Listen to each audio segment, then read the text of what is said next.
Un hémicycle aux allures d'arène en République démocratique du Congo. La scène s'est déroulée hier, tard dans la soirée, dans l'enceinte de l'Assemblée nationale. Une bagarre a éclaté entre plusieurs députés, des députés qui s'apprêtaient à voter la destitution de Jean-Marc Kabound, premier vice-président de l'Assemblée nationale et président par intérim de l'UDPS, le parti présidentiel.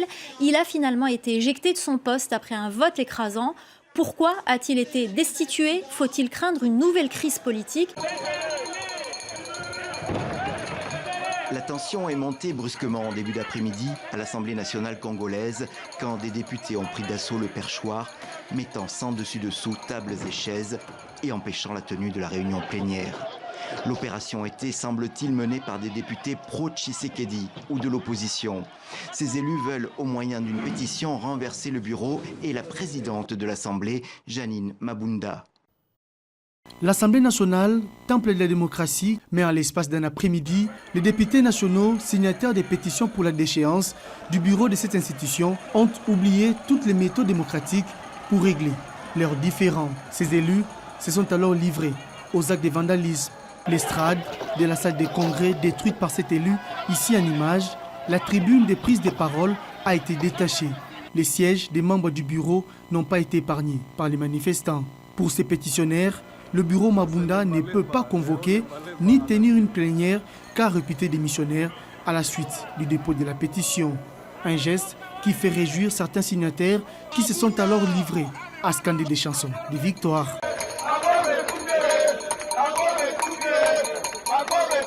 Ces feuilletons, débutés samedi dernier lors du dépôt des pétitions contre l'actuel bureau de la Chambre basse du Parlement, mettent aux prises les désormais ex-alliés de la coalition FCC-CAJ pour la bataille vers la conquête ou non de la nouvelle majorité parlementaire au sein de cette institution de la démocratie. Congolaises, Congolais, mes chers compatriotes, en ce jour du 23 octobre 2020,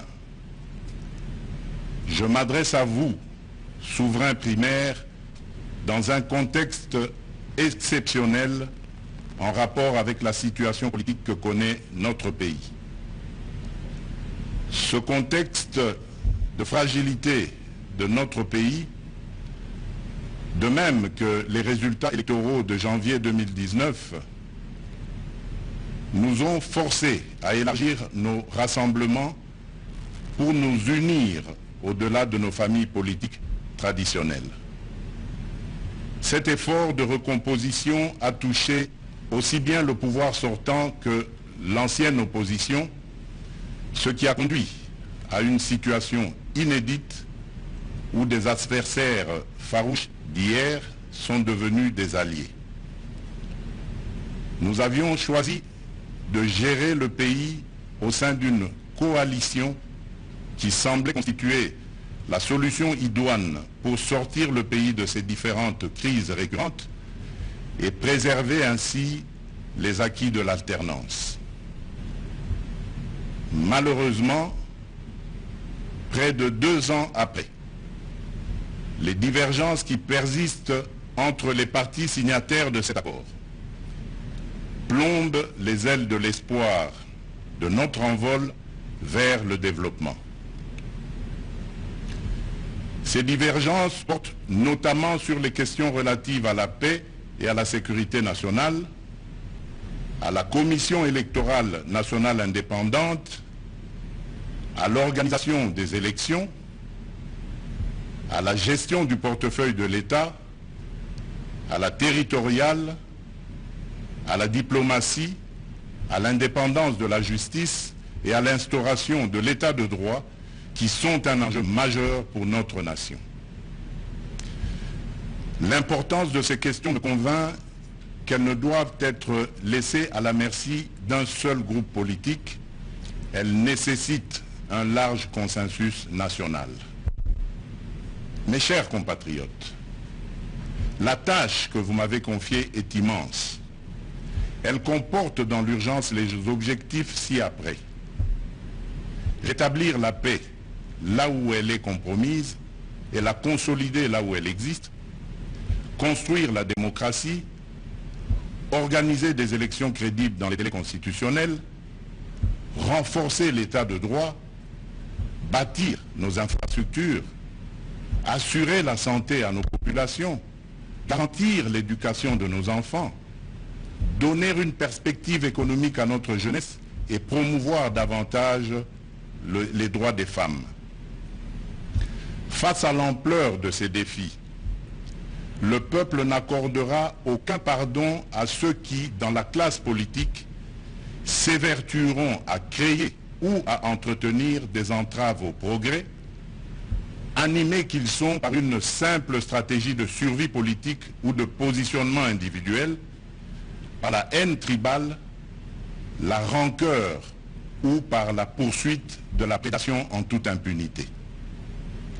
À ce propos, je salue l'effort d'abnégation de ceux qui, dans tous les camps, se sont démarqués de ces antivaleurs.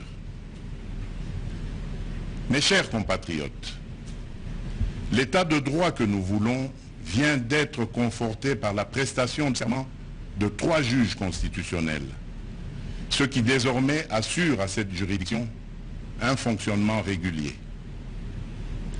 Mes chers compatriotes, la restauration de l'état de droit dans notre pays n'est pas un leurre, mais le fruit d'une volonté politique, du reste coulée dans un programme de gouvernement tel qu'adopté par le Parlement. Il demeure vrai que sa mise en œuvre énerve certains nostalgiques, habitués à l'impunité et au traitement de faveur. Ceci étant, le partage des valeurs liées à l'état de droit et à la justice constitue la condition sine qua non de tout partenariat aux actions de mon mandat. Retardent ou affaiblissent la réalisation du programme pour lequel vous m'avez élu. En tant que chef de l'État, représentant de la nation et symbole de l'unité nationale, j'assure par mon arbitrage, en vertu de l'article 69 de la Constitution, le fonctionnement régulier des pouvoirs publics et des institutions, ainsi que la continuité de l'État. Je réitère l'engagement de mon serment de ne jamais faillir à cette mission sacrée et de ne jamais trahir le Congo. Je ne laisserai aucun engagement politique de quelque nature que ce soit primer sur mes prérogatives constitutionnelles et sur l'intérêt supérieur du peuple congolais. Je ne transigerai avec les intérêts supérieurs de la nation, leurs opinions, à l'effet de créer une union sacrée de la nation autour des objectifs précités. Ces consultations visent la refondation de l'action gouvernementale autour des principes de participation à la gestion du pays. À l'issue de celle-ci, je reviendrai vers vous dans une nouvelle adresse pour vous faire part de mes décisions qui n'excluront aucun cas de figure. Debout, Congolais, prenons le plus bel élan pour un Congo fort, libre et prospère. Que Dieu bénisse la République démocratique du Congo. Je vous remercie.